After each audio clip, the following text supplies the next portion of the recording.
I'm Stan Stepanic. I'm from UVA. That's where I teach, so University of Virginia. I've taught a number of things over the years. I've taught Russian, first and second year Russian. I've taught Russian folklore and some other things. But the big course I'm known for at UVA is called Dracula. Dracula is something that I always have trouble explaining to people because anytime I'm out in public, especially someone who's not really used to academia or how it works, they'll ask what I do and I'll say I teach at UVA. And they'll say, oh, wow, that's a good school. I mean, what do you teach? And I'm like, so I always lead with, well, I have taught first and second year Russian. Oh, it's a hard language. And then I'll say, Russian folklore, okay. Then eventually I'll pull out, I also teach this course about the history of the vampire from Eastern Europe into modern day popular culture. It's called Dracula. And the reaction usually is, this guy. And they'll say something like, this is a typical liberal school. There goes my tax dollars. I've heard that so many times. I don't get paid in tax dollars, trust me. It's maybe like a penny out of my pay. Barely anything. So the reason they laugh is because the title seems to be so simplistic, right? Dracula. What can you learn about in a course called Dracula? Is it about the book? Well, like one lecture is. The title is actually just symbolic, really. It's what it is. So there's lots of things I talk about over the course of the semester, and students are often amazed when they get to the end, and they'll say, I can't believe I learned so much that I thought was going to be about one thing. There's so many things that went into this. I've learned almost everything. Really, the course is about human experience, and the vampire is just a sort of frame that I use to talk about it, really. And one of the things I talk about, which I figured would be entertaining because sex sells, was sexuality and the vampire. So I just titled this The Vampire and Sexuality.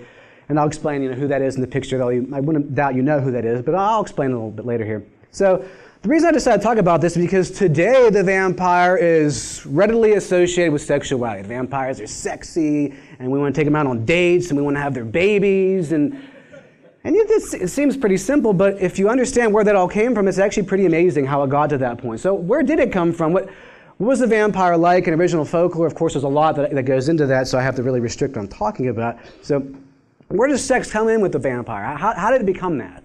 Was it like that originally? What did it look like? Well, let's start with that. Let's start with original folklore, right? Kind of like an overview of how the course works, focusing on sex really is the primary thing. Oh, what the hell is that? Most of you would probably look at that and say, it's a zombie. You'd be wrong. That's a vampire. In actuality, what you consider to be a zombie today, if you watch shows like The Walking Dead, or you go to a zombie pub crawl or something like that, is actually just another representation of the vampire. It's not a zombie at all, really. It's a zombie in name only in terms of the original folklore, Haitian folklore. That's something else. I'm going to get into that. So, okay, well, that looks way different than that's not Edward Cullen. I don't know if I want to marry that. Right? You might want to. That's a separate problem outside the lecture. So let's just not talk about that any further. So what was it? Well, I'll get to this. The vampire has lots of variations in original Eastern European folklore. Of course, I'm talking specifically about the Eastern European vampire. The word vampire is Slavic in origin. We use that word now to refer to any type of creature like that in mythology and folklore throughout the world. We'll say Chinese vampire when we actually mean Jiangxi or something like that. That word vampire is Slavic, so I'm talking about Eastern European vampire in particular. We just use that word generally now. It has lots of interesting variations all throughout Eastern Europe, different names for it. One of my favorites, if not my most favorite, is a type of vampire that comes from certain parts of Bulgaria called the Plotnik or the Platnik. Plotnik is interesting in that it has one of three forms. Right? So I'll get back to this image. One of three forms this particular type of vampire has. Starts out as a sort of disembodied humanoid shadow, a living shadow, if you will. So if you can imagine a shadow walking around with glowing eyes, that's what it looked like. And the ways that its eyes were often described in folklore is kind of interesting. If you've ever seen flint on steel, the sparks, right? That's what its eyes are like. If you can imagine that going in a circle, that's what it looked like. So you'd have these shadows that would roam the streets at night screaming, and sometimes they would put blood on your doors. Or they would, listen to this, they would take poop and throw it at your house. That doesn't sound very vampire-like. Why is it doing that? Folklore is weird sometimes, right? Get used to it. So it starts out like that, right? Because disturbing image, living shadow, it could hide almost anywhere. It could be under that chair right now and you wouldn't know it. Just wait, see, right? So you're not paying attention. Then as it gains more power, so if you don't kill it when it's in that phase, it gains more power. Then its second phase, it's a really disturbing image, as far as I know, has never appeared in popular culture. Its second image, it has a variety of names. I heard one Bulgarian word for this, piktia, and basically what it is it's this blob made out of human skin that has blood in it. It's kind of like this bag of blood.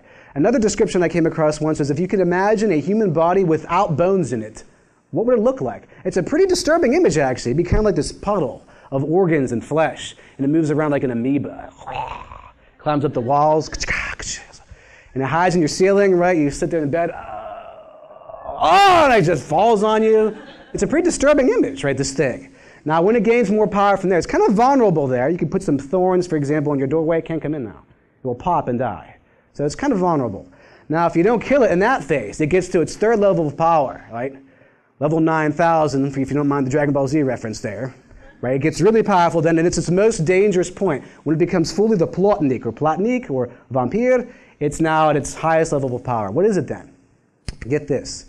It basically, in most cases, looks totally normal, which means there could be one sitting right here in the room right now, and you'd never know it. And they can come out in sunlight, too, by the way. Oh, I thought vampires die in sunlight. They actually don't. That's not original folklore. No. This thing could be sitting right here right now, and you wouldn't know it. They hide in plain sight. It's a theme you see all throughout the world. It's the monster hiding in plain sight is what it is. So how can you tell if it's any different? Well, if you threaten its existence, well, then we'll kill you and reveal what it is. There are certain signs. Sometimes this vampire would have one nostril.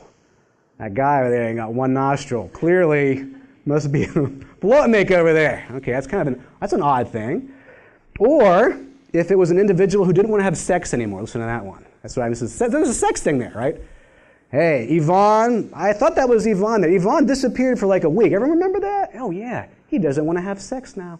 Hey, Yvonne never said no to sex. There is no way that's Yvonne. It can't be human.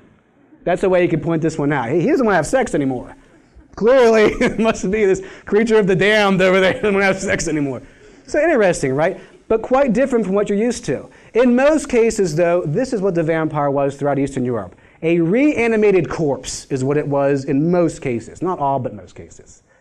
What you think of as a zombie is exactly what it was, essentially, right? So it's a dead body for whatever reason. There are a variety of ways. It becomes animated. It gets up, and it comes to your house and does things to you. That's what it did. And of course, there's a variety of interesting things in the folklore there, but let's get to the sex thing now. So was there any connection to sexuality and the vampire? Well, you already know it's not sexy, right? It's a rotting corpse. It spreads death and disease. Probably not going to find that sexually attractive. So was there any sort of association with sexuality? Oh, there was quite a bit, actually. One of the signs of these things, when they were actually digging up corpses to find a vampire, is if the corpse had an erection. Now, you would think, huh? That's because you know nothing about decomposition. Sometimes when a human body decomposes, male, the pressure of decomposition in the blood will actually cause you to have an erection if your blood hasn't been removed. They would look for that. They would dig up a corpse and say, got an erection. Vampire's got a boner right there. That's all I need. And you go, stake it, chop off its head. That was a sign right there. What else could it do? Well, I guess some sexuality there, of course. In terms of sex and the vampire, and along with that, here's what it could do. It could rape you or molest you. Nothing you want to have happening to you. This thing did not come to you and have sex with you in a nice way. It would rape you. That's what it did, because you have to understand the vampire, an original symbol, right? It's a symbol of death and disease. It's a defiler. It violates you, right, in every way possible. So if it's going to have sex attached to it, it's going to be negative. That's what it was originally in terms of sexuality. It's a reanimated corpse, and it might rape or molest you, right? Nothing that we would think was attractive or desirable today. So how did this change happen over time? Well, there's lots I could talk about here. The vampire, of course, eventually makes its way into Western literature. There's a whole process there I'm skipping over here, trust me, in roughly 100 or so years. And you get lots of images of vampires all throughout Victorian literature, especially 19th century literature. There's tons of examples of vampires. Vampire becomes a very popular theme in Gothic literature era. The works you know today, there's really probably only one, and that's Dracula. That's what the course is called, Dracula, that I teach, because everybody knows Dracula. Everyone knows that name. Just out of curiosity here, raise your hand if you've actually read the novel. Go ahead. Raise it high so I can actually see it. Typical. Look at this. We got 2, 3, and that's it. That's usually what I see when I teach a class of like 150 kids, 75 kids. 1 or 2 will raise their hands. So raise your hands again. Keep them up if you actually finished the book. Oh, all of you did. Okay, I'm impressed. Because usually hands go down then. Because it's not that good of a book. It's pretty bad, actually. Dracula was at the end of a long line of vampire literature. There's really nothing unique about that book. It's just become the most famous vampire over time. First vampire we get this aristocratic and had some images of sexuality attached to it. 1819, almost 90 years before that book's even conceived, really. Right? So Dracula's at there's a long line of vampire literature there. In its day, it was essentially a failure. Average success at best. Comparable to Twilight, except no one really liked it and didn't make any money. That's the reality of the actual release of Dracula. No one really paid attention to it. It was viewed as a escapist literature, a beach read, you know. Oh, I read things like that before. I need to read this again. I've read that. So Dracula is really the most important image we have of a male vampire. How about female vampire? How about that? There it is right there. I would doubt, though, if you've heard of this. It was a very important and influential novella, short novel, from 1872 called Carmilla. Has anyone ever heard of Carmilla? By Joseph Sheridan Le Fanu. Oh, one. I'm impressed. That's usually about it, if anybody. That's usually it. That was not the first female vampire in literature, but was the most important because of how it was depicted. I'll get back to Dracula. Carmilla was directly influential on Bram Stoker whenever he's thinking about writing Dracula. He probably saw the earlier versions of that story because he worked for the man who wrote it as a freelance drama critic, so he knew about it. And that was his first exposure that we know of to vampire folklore, was an interpretation of it, a form of appropriation, if you will. It's exactly what it is. So, Carmilla, the way that Joseph Sheridan Le Fanu did this different is the vampire here, first off, was a girl. It wasn't the first example of this, but she was young. It's not really specified how old she is in there, roughly 15 or so. And her victims, though, are also primarily young girls, and they're like 12 to 14 or so, right? They're also young. So there's already some tension there for the Victorian reader, right? I got two young girls here. I don't know, I'm just here. And the one, Carmilla, is depicted as having an attraction to her victims, right? This is considered by scholars to be the first so-called lesbian vampire in the history of popular culture, this image here. Now, if you think about that today, if you think of like Game of Thrones level or something like that, that's not what you're going to see in this. You're going to see strong suggestions of it, but it never breaches that point, right? Further, Sheridan Le Fanu knew how to mess with people, right? So what could he do that was scandalous for 1872 audience? Well, it was 1871 it was serialized, and 1872 in actual book form. So what did he do to actually mess with people? Well, there was this image of this young girl who's attracted to other girls, but it's especially where she bit her victims. If you were trying to make something scandalous like that in 1872 or 1871 when it first comes out, where would you have her bite? So today you assume the vampire bites in the neck. It's classic. In the original folklore, they could bite anywhere. And they could drink the blood of anything, by the way, that had blood in it. Where would you have Carmilla bite if you wanted it to be scandalous or kind of, illicit?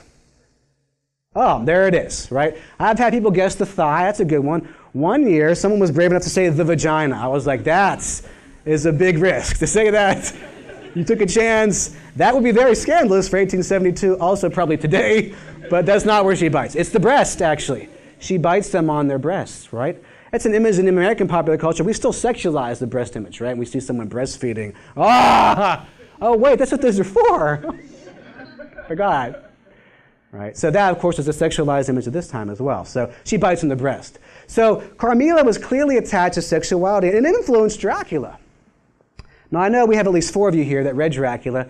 Do you remember how Dracula is actually depicted in the novel? Not really any specifics unless you remember that. Just generally speaking. I have a hand over here, one over here. Do you remember how he's depicted generally? Anybody? They raise their hands. Over there, or someone over there? No? Don't remember? No? Anyone over there? Someone was over there? No? Okay. He's depicted as a creepy old pedophile, basically. He has bushy white eyebrows. He has these squat fingers. His nose is described as beaky. He has bad breath. It says that in there. It says his breath was rank. He also has hair on his palms. He's got hair in his palms. That's creepy, right? With that touching on you. You got hair in your palms. How'd that get there? So he's described as actually being pretty repulsive. There was nothing really sexual about that in the positive sense. His primary victims in the novel are young women, though, right? And this is this image, right? It's kind of like classic folklore, really. He's a defiler is what he is. So these things change over time, though. Carmilla is an early example of how these shifts are happening. Dracula is just the biggest image that people remember today, and that's the name that everybody knows. Even as you can see, usually people haven't even read the novel. What's interesting about Dracula is it's not really the novel that causes that character to become famous. It's adaptations of that novel that do it. Because notice how many of you didn't actually read the novel. right? Did you know that name? So there are lots of interesting changes that happen. What's interesting about the vampire, too, in American popular culture in particular, is before Dracula has a huge impact here, the vampire was already there. We actually had some original vampire folklore, late 1700s, especially also mid-1800s, 1850s in America. New England in particular, there was a vampire panic where people actually thought vampires were real, and they were taking corpses of relatives and chopping their heads off and dismembering them and burning them. We know of at least 80 cases of this, probably more they haven't discovered yet. That was the real folklore there. Now, in terms of like a alteration of that image, you see these things appearing later, especially when you get into the 1910s before World War I. Coming from this here, there was a famous poem by Rudyard Kipling, right? You know him from the Jungle Book. It's called The Vampire. Now, when you look at this, you think, immediately as an American today, or anyone really that has heard the word vampire, you think of this image, Edward Cullen or Dracula or something like that. That's not what this poem's about. I'm not going to go through it. The picture there is the inspiration for this poem, actually. Kipling saw this famous painting from 1897 of this sort of seductive woman on top of this man. The idea of this was it was a seductress, basically. The vampire was an image of the femme fatale, which we've had in literature for a long time. This idea, the fatal female is what that means. It's typically a young girl who leads some older man astray with her looks and her intelligence, uses him for a while, and then moves on to the next guy, right? Like a sugar daddy, basically. Next one. That's what this poem's about. This has a huge cultural impact in America in the 1910s and 1920s. But it's not the vampire you know today. There was nothing supernatural about it. They call it the vamp or the vampire. It was a popular slang term in the 1920s. They call a girl a vamp.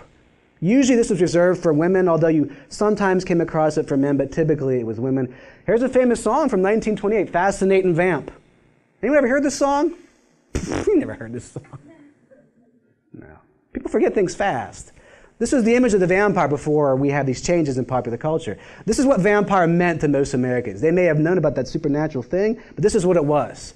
It was this flapper image, right? Usually a girl with black hair who was young, intelligent, independent, didn't need a man but used them emotionally, physically, and then moved on to the next. It's called the vamp. So this image was already there, but it wasn't what you think. This song here, I have it on the slide here, the next one. We can listen to the song briefly. What they listened to back in 1928. Probably wouldn't listen to this today.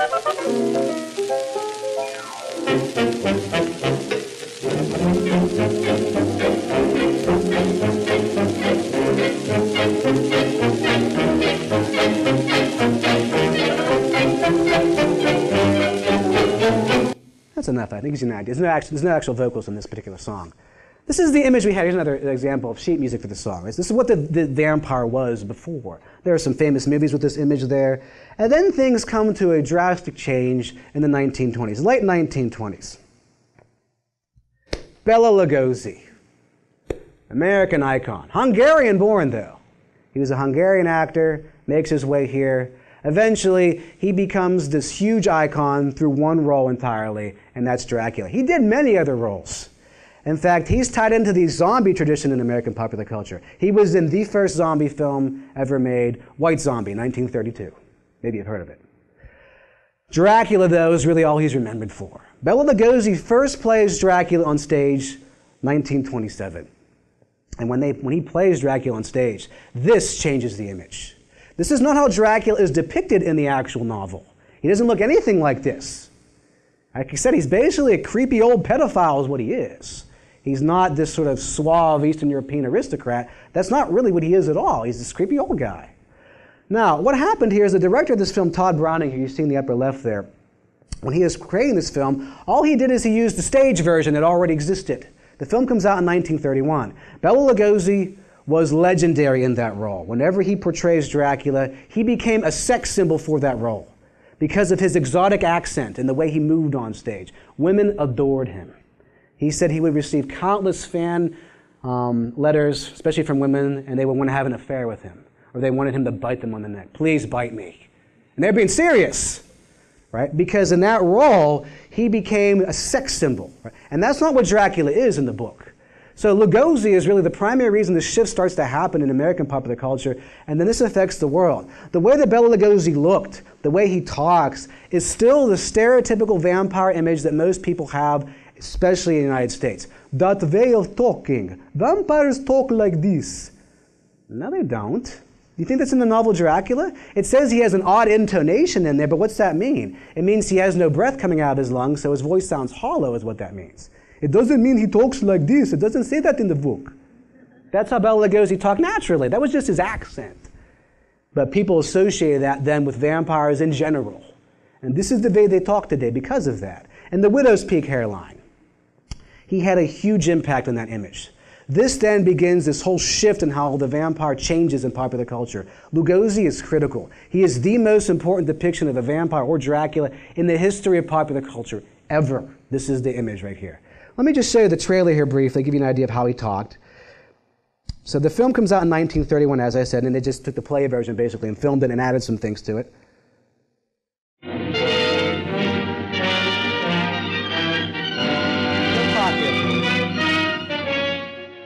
I am Dracula.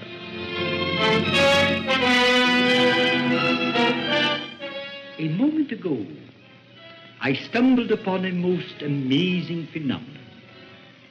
Something so incredible, I mistrust my own judgment. Look.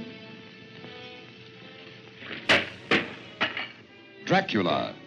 The very mention of the name brings to mind... It gives you enough of an idea, I think. So that film has a huge impact. So huge, in fact, that Lugosi could never get away from it. That's all he was remembered for eventually. We need a vampire. Nah, call up Lugosi. He said himself that Dracula ruined him artistically, but made him a success financially. Right? He made a lot of money off that, but that's all anybody wanted.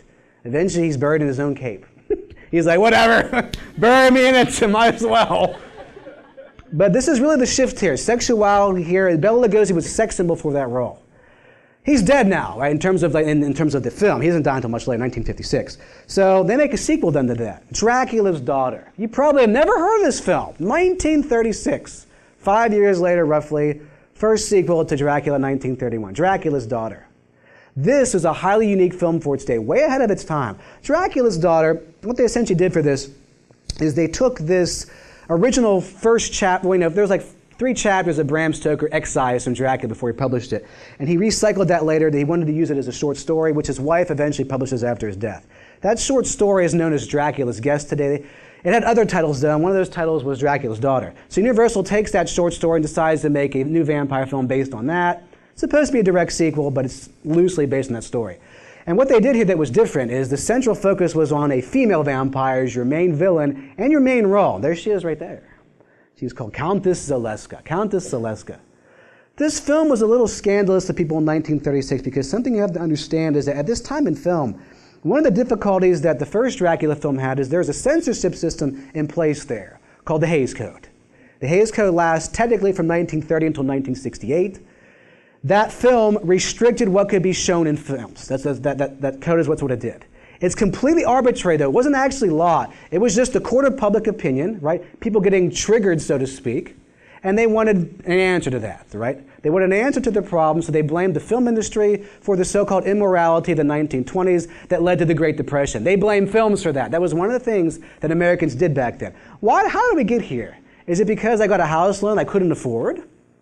Or I spent too much money or gambled? No! Films caused me to do that. It's a very old argument. The argument is that things you consume can affect how you act, and that's actually wrong.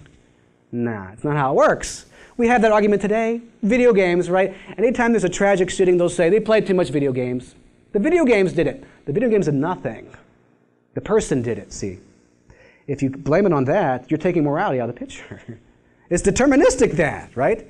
Nah, people make choices. Sometimes they're bad. That's the human experience, though, right? Deal with it. There are bad people out there. They know what right and wrong is. They just don't care. But the Hays Code was there to try to protect us from these ideas that can make us make those bad choices. That was the argument. So how you can make a horror film in 1931? It succeeded. Why? Lugosi, that's why. The film's awful otherwise. Terrible. Terrible filming, mistakes in camera angles, but Lugosi is what sold that role. They had the same problem here, though. That censorship system's still in place, and they went a little too far for the censors in 1936.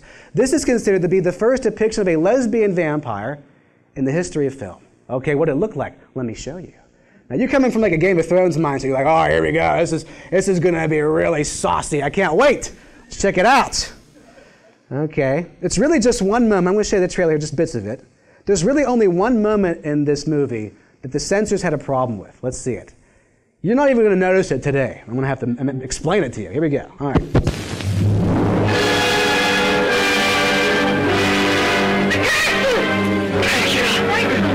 He's come back.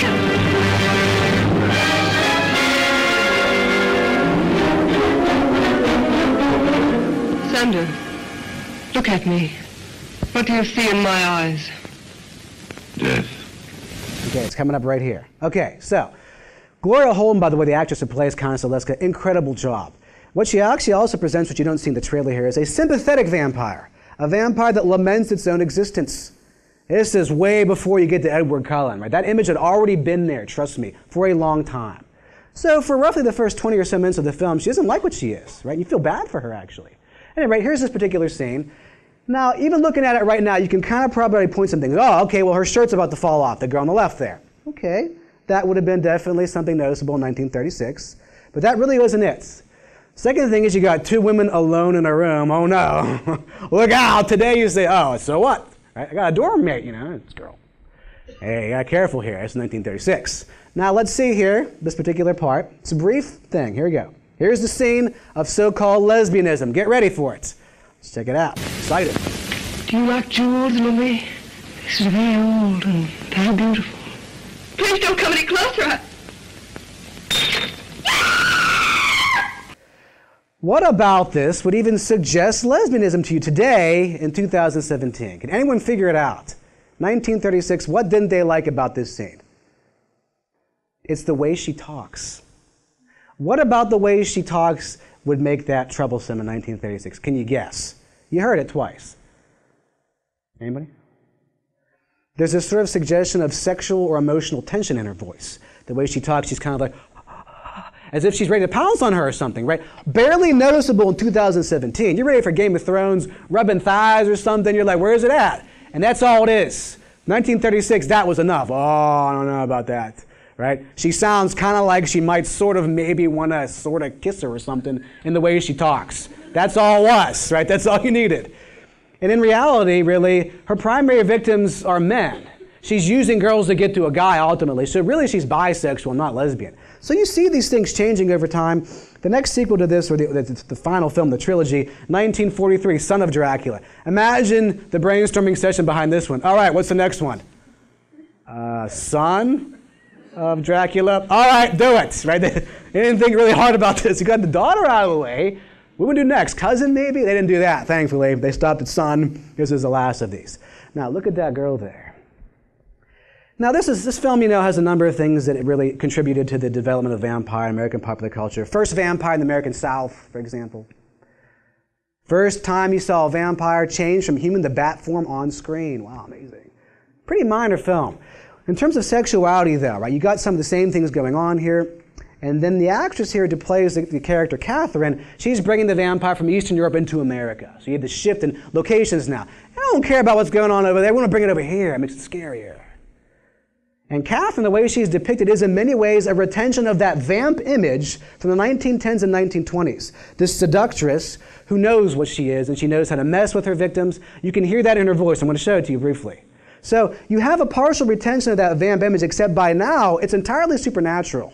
It's not just a normal woman anymore. This is an actual vampire. Let's see this. So really a brief moment in this trailer that you need to see. To prey on unsuspecting victims. With Louise Albritton, Robert Page, Evelyn Ankers, Frank Craven, J. Edward Bromberg, and Lon Chaney as the new Count Dracula, you'll shudder at the screen's most fascinating woman vampire, luring men with cold beauty and the promise. There, right? She's introduced as this female vampire that can lure men with cold beauty, right? That's the classic vamp image that's been around since the 1910s, except it's supernatural. And pay attention to how she talks to this guy here. This brief moment, you're going to see exactly what I mean about that old image and how it's been retained here, but now it's supernatural. Of immortality. Count Alucard is immortal. Through him I attained immortality. Through me you will do the same. It's brief, but what I want you to hear there is the dominance in her voice, right? The way she's talking to that guy isn't like, oh, you know, would you like to be a vampire? She's like, you sniveling worm, right? She's the one that's got him. Classic vamp. Femme fatale, been around for a long time. Now it's associated with the supernatural entity, right? So, problem though is for this film, 1943, is the vampire was really not culturally relevant anymore as a symbol. This film does not do as well as the first two.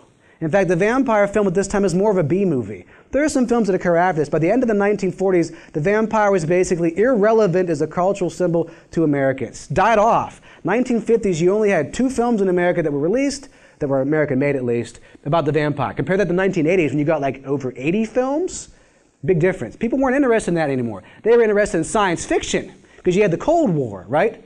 And ironically, even though the vampire comes from Eastern Europe, images of aliens and spaceships was more relevant to the space race, right?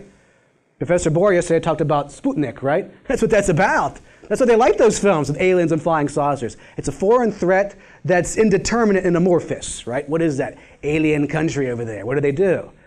The vampire's from Eastern Europe, but it's still being presented as this aristocrat which has no cultural relevance anymore. Nobody cares about an evil aristocrat coming from Eastern Europe. They care about communists, right? So, the vampire lost its function really as a symbol, and then that is revitalized when we get to the late 1950s. Really by one person, and that's an actor known as Christopher Lee. Christopher Lee, you probably have heard his name. The only things I can think of that you know him from, if you don't know, he's in Dracula originally. Lord of the Rings, Saruman, right? Count Dooku, Star Wars. That was Christopher Lee. Incredible actor. I suggest you read his biography. It's absolutely amazing how much that man did in his life outside of acting. Is absolutely incredible. But really what starts off his career, even though he was a trained actor, he was a spy in World War II, killed people with his bare hands. There's some famous stories about him in making these Dracula films because he did a bunch of them. The director of one of these films said, okay, this is how you're going to die in this scene. And Christopher Lee said, that's not how a man dies. And the director was like, oh, what do you know? And he's like, I've killed men. Here's how a man dies. And he showed him how somebody died in front of him. The director was like, okay, do that. So Christopher Lee's career really picks up with this film right here. 1958, Horror of Dracula changes everything. Lugosi was a relic now. Everybody knew that name. And they knew Bela Lugosi was a vampire and Dracula, and you talk like this at Halloween, and that's really it. It has a particular context. If you saw that film in reruns, you're like, oh, there's that film. In fact, parents that knew this film was coming out decided to take their kids to it. Bad idea. Hays Code's still in effect. There's no rating system yet, right? Even with the rating system, parents don't pay attention. Deadpool, right? Parents are on Facebook, how dare you release this film? And it says R on the poster. Can you read letters? It's a letter. One letter.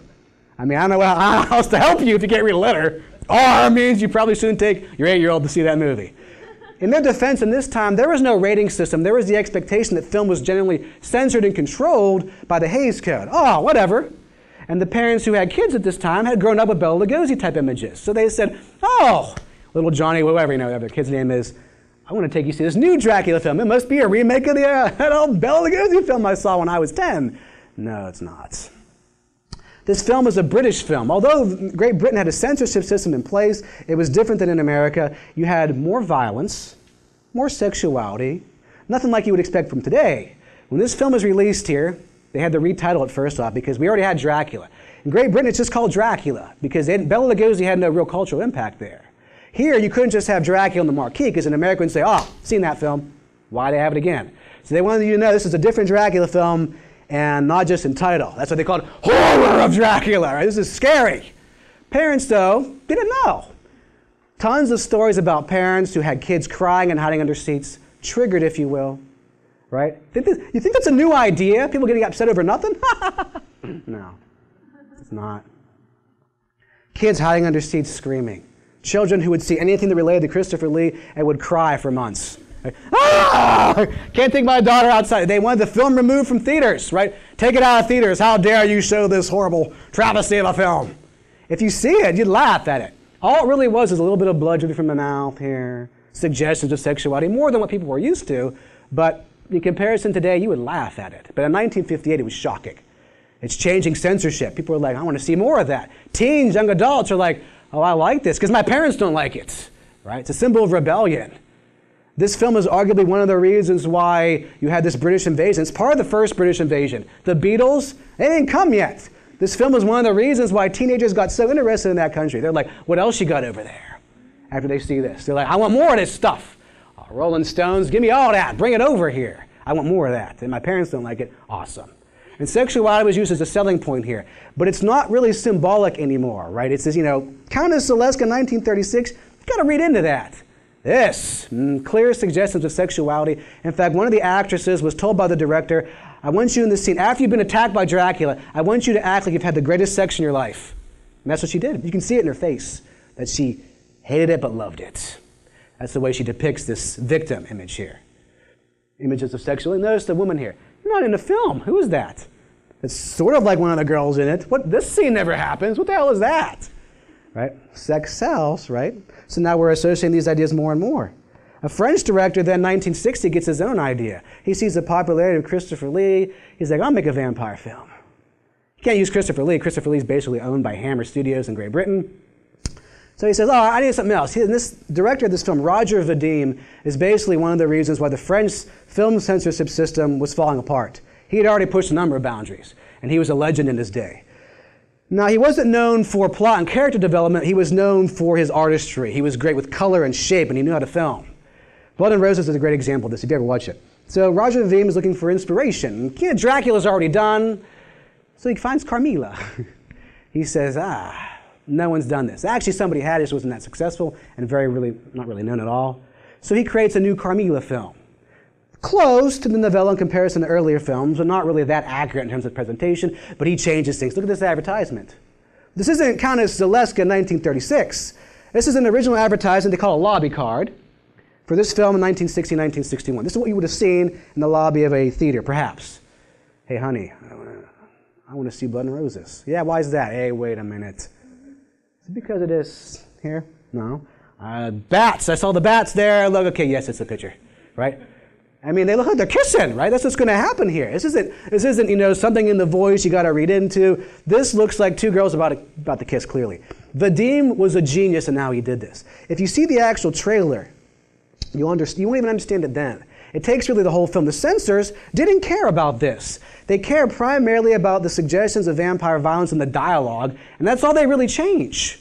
Let's see it. I'll show you in the trailer here. A girl whose secret is reflected in an image too dreadful for the eye to behold.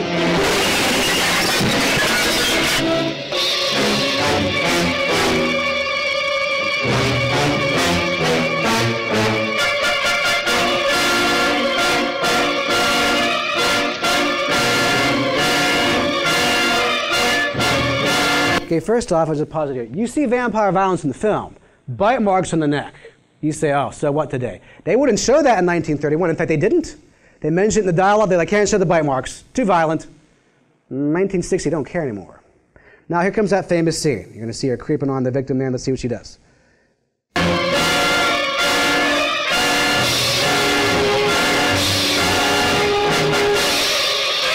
Okay.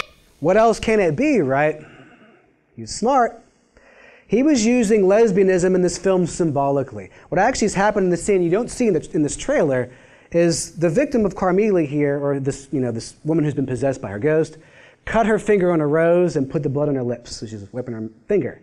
So what she's actually just doing there is not kissing her, but drinking the blood off her lips. It looks like a kiss. Actually isn't, because she's just a monster in essence, right? She's not human at all.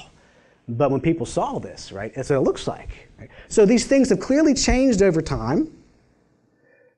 And then even more so as you go further. 1968, Dracula has risen from the grave. Another of these Christopher Lee movies. First vampire film to get a rating. Rating system is officially introduced in 1968. Letters have changed over time. At this time it was rated G. It has a different meaning today. This would be more like NC-17 or R by today's standards. This poster, Christopher Lee's not even on it, right? This is just one example of this. Who's this girl? I've seen the movie. She's not in it. They didn't have Band-Aids like that in Victorian era. What the hell is that? Neon pink especially. Notice how her breasts are about to pop out, right? Her lips, seductive, suggestion of kissing, sexuality, oral sex. This is a new selling factor for Hammer Studios. They get in the 1970s, they want to sell the vampire and sex because Christopher Lee isn't making that much money anymore. Still making money, not enough. They want to develop a new sexual vampire, and they start to do that. In 1970, Vampire Lovers, here is the most accurate version of Carmilla we have in the history of cinema. 1970, this one comes out. Rated R at this time, more like NC-17 by today's standards. And really the only reason that this film got an R rating is they showed the bite marks on the breast that have been there since Carmilla came out in 1871. The bite marks on the breast are shown here. And the seduction, they up that, because it's a 1970 audience. It's a sexual revolution, second wave feminism. The ideas of that movement were abused by media to use women's bodies to sell things, right? It's one of the effects. And the vampire was part of this. So the actress they got to play Carmilla, like, do you mind being naked? It's not in the novella. Sure, topless. We're going to have you run around the room. There's going to be a bed for you to jump on because, you know, your breasts are big. And people will see that. Do you care? It's not in the book. She didn't care. Right? She was ready to do that. She loved this role and the role she had afterwards. The image now becomes entirely sexual, especially when it relates to women. And you see this happening further as you go. I'm going to skip the trailer just to save time. Here's an Italian poster for the vampire lovers. Notice how much more sexual this is than the American one. Lingerie, the breasts. Clearly you can see pubic hair there through that, right? Might be kind of hard where you're sitting. So sexuality became a big thing with the vampire here, especially with women. Now, when you go further, you're going to see this develop even more and more. What you tend to see in popular culture is female vampires tend to have their primary powers resting in how attractive they are, how big their breasts are, how seductive they are. By contrast, although male vampires can be sexy too, it's more tied into their strength and their manliness, so to speak, than the way they look physically. Comics, 1969, Vampirella. 1 year before Ingrid Pitt has huge cultural impact as Carmilla. You have an alien vampire here who is clearly sexual in nature. The only way you really know she's a vampire is that little collar. That's a Bela Lugosi look there. All you have to do is put this little teeny weeny thing here, and America says vampire because Bela Lugosi had that collar. But it's really tiny now, right? It's been reduced to this small thing. It's part of a swimsuit, basically. So Vampirella in 1969 is all about sex. Compare that to male vampires that start to come back finally in 1971. First modern comic vampire for that time. There was a man at least. Morbius, the living vampire from Spider-Man. The reason Marvel does this is because there is a censorship system for comic books too. Here we go again with that. Hays Code wasn't enough. 1954 was the introduction of something called the Comics Code Authority, or the CCA, where people thought, my kids shouldn't be reading comic books. They're too violent. There were some violent comics. I won't even get into that. And one of the things the CCA did in 1954, there's a series of congressional hearings about comics. Parents were upset. Why is my kid so bad? It's because you're a bad parent, but we don't like to say that. We got to blame something else, right? That's how we are, as a species. It's not me. It's not that I suck as a dad, right? I wasn't around for them. It's because they're reading these comic books here. Right? There was a rise in juvenile delinquency in the 1950s, post-World War II, for a variety of reasons. Teen drug use, teen alcohol use, teen pregnancies. Really? I thought that was just like 16 and pregnant stuff. You mean that was happening back in the 50s? Wasn't that great of a time, really? It's a sort of naive view that Americans have of the 50s being this time when everything was great. You didn't talk about it as much as you do today. You didn't have the internet to see it every second, right? So people wanted to blame something, so they blamed comic books. And one of the things the CCA did in 1954 is they blamed vampires. And they said, ban it. They banned vampires in 1954. The CCA lasts officially until 2011. It's amazing. Trust me, it didn't care about that. It didn't matter by that point, but it was still there. 1971, they slightly lift their ban on vampires, so Marvel's like, oh yeah? Let's see. So they create this sort of quasi-scientific vampire here called Morbius, who you can see is male, totally ripped, but would you call him sexually attractive? Probably not. This bat-like face, the pale skin. There's that Lugosi collar again. That's all you need is that little poop. It's a vampire.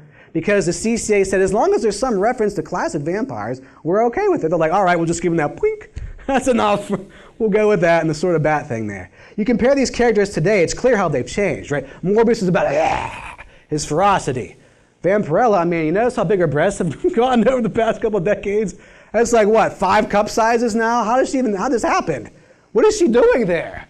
She's like this damsel in distress. No, help me.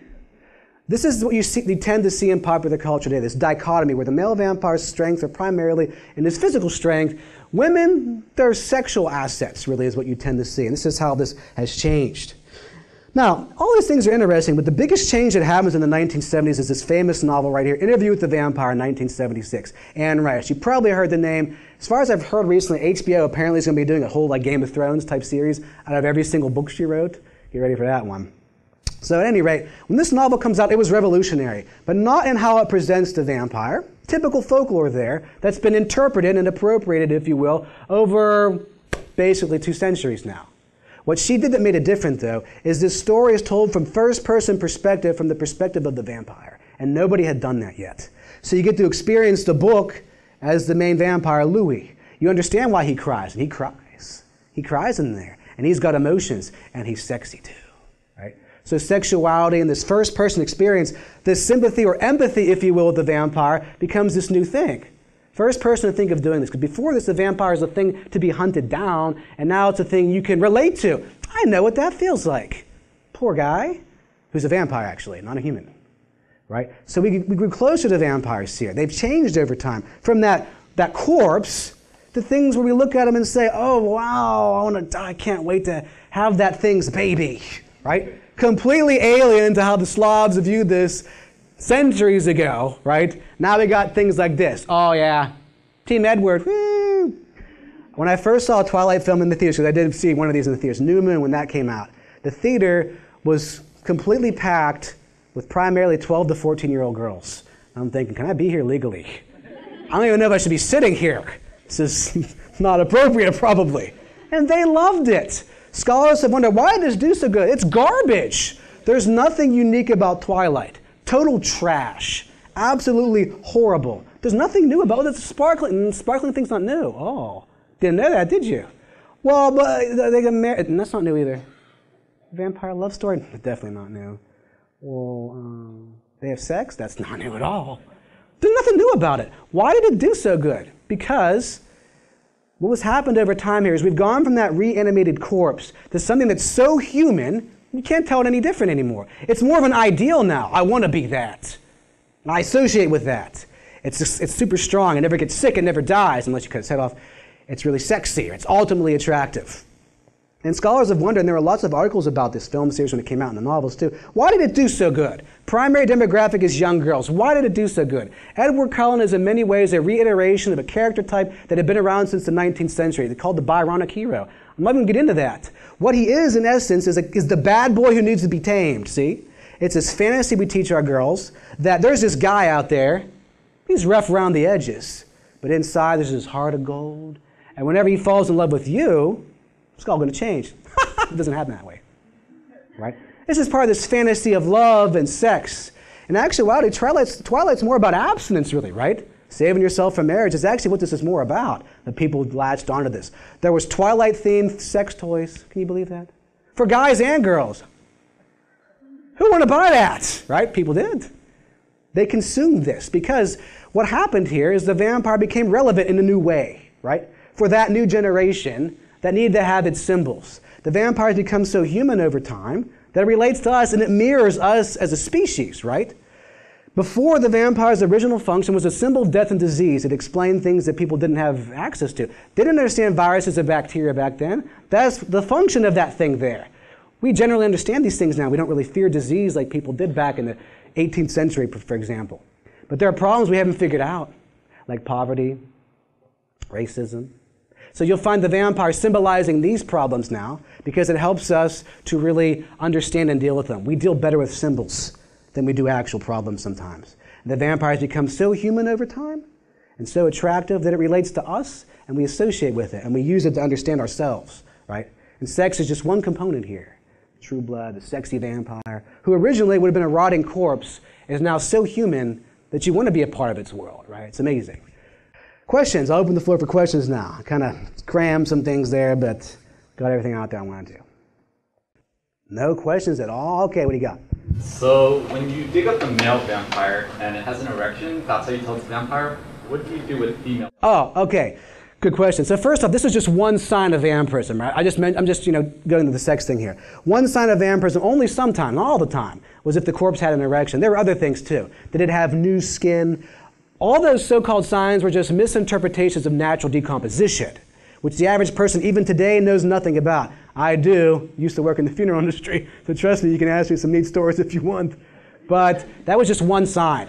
In original folklore, the vampire was not female, was only male. There was essentially a female counterpart of that figure. And then the folklore changed over time because of pressures, right? Disease and death. And why is this corpse, it's a woman, have these signs? Well, obviously there's a different thing going on here now. Now these are vampires too. And babies, for example, 18th century, as far as we know, probably the first time that a baby could be a vampire. They said, this baby here must be the vampire. It's got the signs. That was just one sign of it. Yeah, so there are lots of other signs that were all just misconceptions about decomposition. Good question. Yeah? Where did the burning in the sun? Good question. Where did the burning in the sun come from? Because in original folklore, that's not what you find. You're never going to find an example, original vampire folklore, where the vampire goes out in sunlight, goes, ah, and it catches on fire. It won't happen. What you will find at most is they'll fall on the ground inactive. They're bound by sunlight, which means they're basically sleeping. It's like a reverse of the human sleep cycle, basically. They're basically sleeping. So if you saw a vampire and you were fighting it in folktales like this and it falls over and the sun comes up, it's not dead. It's basically bound by its powers. And if you said, all right, you left, the sun goes down, it's back to doing its thing, right? So where's the sunlight come from? Is it in Dracula? I know some of you read Dracula. Is there anything with sunlight in Dracula? Anybody happen to know where my Dracula reading? Dracula walks around in daylight in that book because Stoker researched actual folklore. At the end, it's not sunlight that kills him, it's the big Bowie knife of a Texan. He goes in his chest, and then he falls into ashes. And the sun's going. It has nothing to do with the sun at all. There's a movie from 1922 called Nosferatu. It's a famous German film. It's a landmark silent film. That is the first time a vampire dies in sunlight. And since people hadn't read the book, and that was basically a bootleg version of Dracula, they saw that film and said, well, I guess that's how it is. And it just became the new thing. That sets a new standard and changes the folklore, see? That's how folklore works. It's always in flux, right? This idea of appropriation is not a new concept. People have been borrowing ideas for centuries. That's what we do as a species. Without that, we would be so blocked off that we wouldn't understand each other. We need to share ideas. It's a positive thing. And that idea just changed over time, where the sunlight became dying in sunlight, and that became the new, and you still see that today, right? Good question. Other ones, back there. Where's the version of garlic come from? Garlic, that is original folklore. So, at some point in the prehistory, the Slavs, Eastern Europeans, they discovered that garlic had curative functions. For example, it works as sort of a minor antibacterial, right? It will help your intestinal bacteria. It can purify your blood. You maybe know somebody who had high cholesterol or something that wasn't bad enough for actual medication. The doctor might say, take some garlic oil tabs from Whole Foods or something like that. The Slavs recognized centuries ago that garlic had some sort of warding function against disease. And since the vampire is a symbol of disease, well, naturally, it's going to ward away the vampire. So you would cover your house with garlic sometimes. People still do that in certain parts of Eastern Europe. Or vampire corpse, you take garlic and cover it in garlic and rebury it. That was enough. It's not going to get out now. No way. That's an old one. Yeah, good question. I was thinking about like wooden stake in the heart or not having a reflection in the mirror. Is there sort of a religious aspect of that where it came from, or sort of what do you think that symbolizes about if we sort of connect to vampires, they're like us, what does that say about society, those two things? That's a big question there. I don't know if I have an answer for the ending part. The first part, yes. Okay, so mirrors, the mirror thing. I'm still doing research on this. Bram Stoker, by the way, so I've read everything the guy's done. He's a bad writer. Dracula was a total fluke that became famous. You read the rest of his books, you'll be like, oh my God. Now, what I'm saying here is that he's basically a hack. There are tons of things in Dracula he literally stole and plagiarized from other books and verbatim cut and pasted in there. He's like, all right, I'm going to put this in here. This book here, put that in here. So, the mirror thing, as far as research has shown so far, although I assume there's got to be something out there I just haven't found yet, that is the only thing that's unique about that book, is that's the first time in the history of depictions of vampire that the vampire casts no reflection. In the original folklore, the vampire would sometimes have no shadow, or the length of its shadow could determine how old it was. So it's possible Stoker solved that and just assimilated the idea and restructured it to make it relevant to Victorian society, where the mirror was already a popular symbol in poetry and literature. Victorians had this sort of idea, in some cases at least, that the mirror, what you saw in the mirror was a reflection of one's soul. So he probably just made a natural shift, took the original folklore and adapted it, basically, is the general argument you'll hear about that. The other one was the stake. Stake is original folklore. One of the ways you could stop a vampire when you found its corpse is you stake it. Not necessarily in the heart, that was anywhere in the general torso area, because it worked as a binding mechanism. And that stake was often made out of sacred objects like hawthorn. It was sacred to the Slavs. You make it out of that wood because it's a curative wood, and that's a symbol of disease, right? That thing right there, it won't be able to touch it. It's stuck to the ground like a tent peg in a tent, basically, right? So it can't get up. Not so you kill it, it sits there and goes, ah, it can't move. tries to grab the steak, can't touch it. Now the heart thing, it's possible the reason that became a focus is in the 1700s when there was a huge vampire epidemic in Eastern Europe when they were digging up hundreds if not thousands of bodies and chopping their heads off and staking them. The pressure from decomposition, right? They don't have embalming. They're not draining the bodies of blood, and that blood begins to pool and collect, and the bacteria in you when you die, it eats you, right? And then it leaves out gas, and that gas causes you to bloat, causes the erection thing, and then that blood will come out of your mouth and stuff like that, but it pools in certain areas. So when it was like a big balloon, and that blood would go, there's recorded cases of vampires where they would moan. They would go, all that is air being forced out of the lungs, right, through the glottis and stuff, and it sounded like a sound, but it was actually like a big balloon. And that pressure would just shoot that blood up, and they said, all right, put it right there next time because clearly that's a good spot. All that, their blood came out of there. And then we think then the heart, probably that was the focus then. Get it in the heart because that was a good spot. Now the second part is probably too complex to talk about now, so let me maybe afterwards. Other questions? What's your favorite vampire in film? Or like any? Ooh, favorite vampire in film. I don't just do vampires, by the way. I love anime. Attack on Titan Season 2 is great, so I don't think I'm just a vampire freak. But let's think. Boy, I don't know.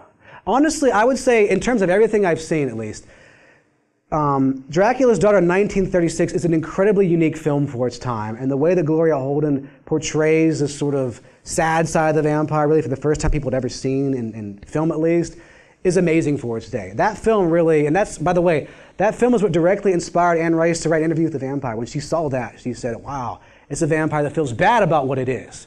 What if she could explain it from first person? That's how she really got her idea.